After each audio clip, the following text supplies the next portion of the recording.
الحمد للہ رب العالمین والعاقبۃ للمتقین والصلاة والسلام علی اشرف الانبیاء والمرسلین نبینا محمد وآلہ وصحبہ اجمعین، اما بعد۔ بسم اللہ الرحمن الرحیم۔ علم علمک اللہ وإیایا ان الحدیث عند اہلہ ينقسم الى صحیح وحسن وضعیف۔ میرے ہاتھ میں مقدمہ ابن صلاح ہے۔ یہ کتاب ہے امام ابی عمر عثمان بن عبد الرحمن الشہرزوری کا، جو متوفی ہے 663 میں۔ اس کا 643 سال سنہ ہے۔ اس کا یہ وہی سنہ ہے جس سنہ میں امام بخاری رحمہ اللہ کی کتاب پر اتفاق ہوا تھا۔ 463 ہجری میں امام بخاری رحمۃ اللہ علیہ کی کتاب کا چرچا ہوا پوری دنیا میں، غرناطہ میں، اندلس میں، جزیرۃ العرب میں، مصر میں، یعنی دنیا کے بڑے بڑے مراکز جو تھے علم دین کے دور میں چرچا ہونے لگا کہ عجمی میں سے ایک عجمی عالم نے، جس کا نام محمد بن اسماعیل بن ابراہیم بن مغیرہ بن بردزبہ ہے، اس نے ایسی شان والا اور اسی طرح مثال کے طور پر شرائط والی کتاب لکھی، اور ایسی کتاب ہے کہ اس کی شرائط جو ہے وہ زیادہ مضبوط ہے۔ چرچا ہونے لگا۔ یہ 463 ہجری کا زمانہ ہے، جو زمانہ خطیب بغدادی کا، اور زمانہ ہے ابن عبد البر اندلوسی کا۔ بعد میں چلتے چلتے 200 سال کے بعد 643 ہجری میں بخاری پر اتفاق ہو گیا۔ دنیا کے بڑے بڑے علماء نے مراکز میں اتفاق ہوا کہ اعلیٰ ناصح الکتب بعد کتاب اللہ تعالی البخاری، سب سے زیادہ صحیح ترین کتاب اللہ کی کتاب کے بعد بخاری شریف، اور بخاری کے کم از کم 750 شروحات ہیں۔ علامہ کشمیری رحمہ اللہ نے لکھا ہے کہ میرے ذہن کے مطابق، میرے علم کے مطابق کم از کم 1 لاکھ تک احادیث، 1 لاکھ تک کم از کم جو ہے تفسیریں لکھی گئی ہے۔ یہ اپنے زمانے کی بات کر رہے ہیں، اور بخاری کے شروحات جو ہے وہ 750 تک۔ دنیا کے اندر کئی کتابوں نے مقبولیت پائی، اللہ نے قبولیت سے نوازا۔ ایک کتاب ہے القانون فی الطب، دوسری کتاب موطا امام مالک۔ موطا امام مالک رحمۃ اللہ علیہ کی کتاب جو ہے اس نے 70 علماء پر پیش کیا تھا، اور بعد میں معرض وجود کو اور وہ مثال کے طور پر وہ ظاہر ہو گیا۔ تو ایک شخص نے اسے کہا کہ یا مالک، 70 موطئین تو لکھی گئی ہے، 70۔ تو امام مالک نے فرمایا فما کان للہ یبقى، جو اللہ کے لیے لکھی گئی ہے وہ باقی رہے گا۔ نو قرآن پاک کے بعد اگر مقام ہے یہ بخاری کا ہے۔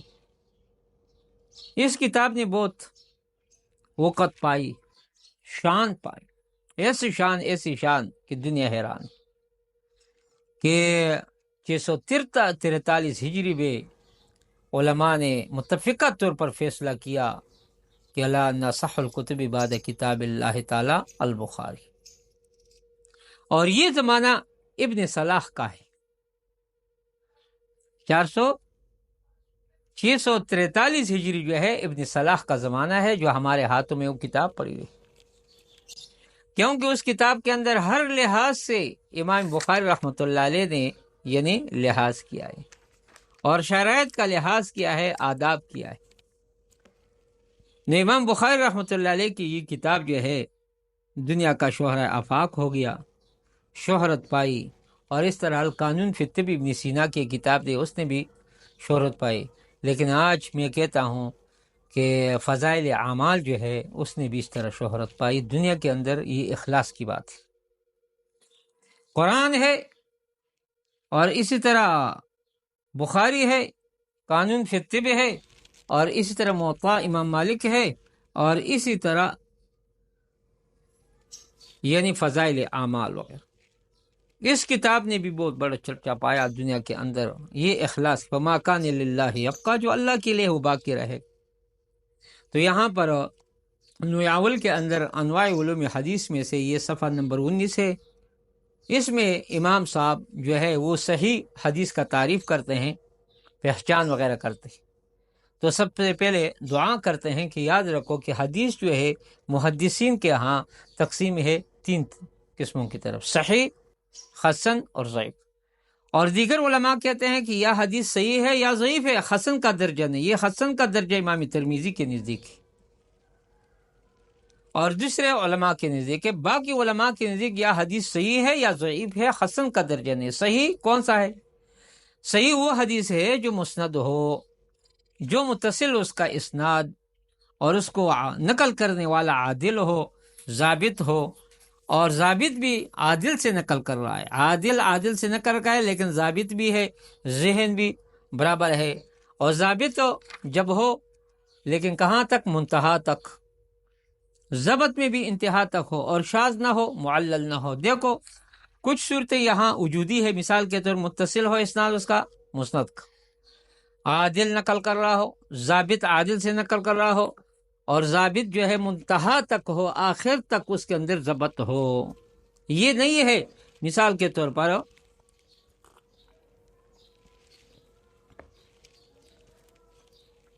کہ آخر تک نہ ہو، نہ بلکہ اول سے لے کر آخر تک ایک ہی شان پر ہو۔ اور 2 عدمی صورتیں ہیں، شاذ بھی نہ ہو، معلل بھی نہ ہو۔ شاذ اس حدیث کو کہا جاتا ہے، ایک ضعیف ہوتا ہے، ایک شاذ ہوتا ہے، جو مثال کے طور پر ایک ثقہ راوی دوسرے ثقہ راویوں سے اختلاف کرے، اس کو شاذ کہتے ہیں۔ خود تو راوی ثقہ ہے، معتمد ہے، لیکن دوسرے روایت اس سے اوثق الناس سے زیادہ مضبوط ہے، اثبت الناس سے، اس سے وہ روایت میں خلاف کر رہا ہے، تو اس کو شاذ کہتے ہیں۔ معلل علت اس کے اندر نہ ہو۔ اب اس پر آئندہ میں تفصیل سے بات کروں گا کہ حدیث معلول کسے کہتے ہیں اور ان پر کن کن علماء نے کام کیا ہے معلول پر۔ وفی هذه الاوصاف احتراز من المرسل، اور ان اوصاف کے اندر احتراز ہے مرسل سے، اور اس طرح منقطع سے، معزل سے، شاذ سے، اور جس کے اندر علت قادحہ ہو یا ایک قسم کا نوع جرحہ ہو، تو لہذا اس صورت میں اس سے احتراز ہے۔ قید اول کے ساتھ جو ہے کہ اتصال ہو، سند متصل ہو، تو اس سے منقطع، معزل، معلق اور مدلس اور مرسل، اللہ من لا یقبلہ، جن جملے کے راوی پر جو قبول نہیں کرتے ہیں، تو لہٰذا یہ تو نکل گئے۔ قید اول کے ساتھ جو مطلب ہے وہ حدیث متصل ہو، مسند ہو، تو منقطع، معزل، معلق اور اس طرح کیا ہے مدلس وغیرہ، اور مرسل بھی بعض علماء کی نزدیک جو اس کو قبول نہیں کرتے ان کے ہاں وہ بھی نکل گیا۔ اور قید ثانی کے ساتھ دوسرا قید کیا ہے تعریف کے اندر؟ وہ العدالت ہو۔ پہلا قید کیا تھا؟ حدیث مسند ہو، متصل ہو اس کا اسناد، تو لہٰذا اس صورت سے وہ نکل گئے، 4-5 وہ نکل گئے۔ اور جب یہ کہا کہ عادل ہو، ضابط ہو، عادل، تو لہٰذا اس قید سے نکل گیا کیا؟ یعنی مجہول العین نکل گیا، مجہول الحال نکل گیا، یا معروف بالضعف ہو، یعنی وہ راوی جو ضعف کے لحاظ سے معروف مشہور ہے وہ بھی نکل گیا۔ یہ دوسری شرط۔ تیسری شرط جو ہے وہ خرج بالقید الثالث، تیسرے قید کے ساتھ نکل گیا کیا؟ جو ضبط ہے، ضبط کا قید ہے، جو یعنی وہ نکل گیا جو مغفل، غفلت والا آدمی جو ہے، یا کثیر الخطا شخص، زیادہ خطائی کا یعنی کیا ہے ارتکاب کرنے والا ہو، یا زیادہ غفلت کا شکار ہو، وہ نکل گیا۔ اور قید رابع کے ساتھ نکل گیا، یہ مثال کے خامس کے ساتھ شاذ اور معلل۔ لہٰذا یہ تعریف جو علماء محدثین نے کی ہے یہ قیودات احترازیہ ہے۔ مطلب یہ ہے پہلے قید سے، مثال کے سر پہلا قید کیا ہے؟ یعنی کہ اسناد اس کا متصل ہو، تو لہٰذا اس سے کچھ اور نکل گئے، عادل ہو، ضابط ہو، اس سے پھر نکل گئے، پھر شاذ و معلل نہ ہو، تو پھر ان قیدوں سے چوتھے نمبر 5 سے مثال کے معلل اور شاذ وغیرہ یہ قیود وغیرہ نکل گئے، یہ وغیرہ یہ سارے کے سارے نکل گئے۔ ولا يكون شاذا ولا معللا، نہ شاذ ہو نہ معلل ہو۔ وفی هذه الاوصاف احتراز، عبارت کی طرف آ جاؤ، اور ان اوصاف کے اندر احتراز ہے مرسل سے، منقطع سے، معزل سے، شاذ سے۔ وما فیہ علت قادحۃ، اور وہ روایت جس کے اندر علت خفیہ ہو، قادحہ ہو، قطعا لگانے والا، عیبدار کرنے والا، یعنی وہ مثال نہ ہو۔ وما فی راوی نوح جرح، یا وہ راوی روایت جس کے اندر ایک نوع جرح کا ہو، ایک قسم کا، وہ بھی نکل گیا۔ وہذی انواع یاتی ذکرها انشاءاللہ تعالی، اور ان انواع کا ذکر انشاءاللہ ان قریب آ رہا ہے۔ فہذا هو الحدیث الذی یحکم بالصحۃ بلا خلاف بین اہل الحدیث، پس یہی وہ حدیث ہے جس پر حکم لگایا جاتا ہے صحت کا، یعنی اس حدیث پر جو بالا مذکورہ میں ہم نے تعریف کی، اس پر حکم لگایا جاتا ہے صحت کا بغیر اختلاف کے، یعنی محدثین کے ہاں وقت یختلفون، ہاں علماء کبھی کبھی اختلاف کرتے ہیں بعض احادیث کی یعنی صحت میں، کیونکہ ان اوصاف کے وجود کی وجہ سے، یا اس وجہ سے کہ ان کا اختلاف ہے اشتراط میں، شرط لگانے میں بعض اوصاف، جس طرح مرسل کے اندر، جس طرح کس کے اندر اور اس طرح علماء نے اختلاف کیا صحیح میں، کیا اس کے صحیح کے شرط میں سے یہ شرط ہے کہ وہ خالص و شذوذ سے مطلقاً یا نہ ہو؟ تو اس پر انشاءاللہ بھی آگے میں مفصل بات کروں گا اگر اللہ سبحانہ و تعالی نے توفیق دی۔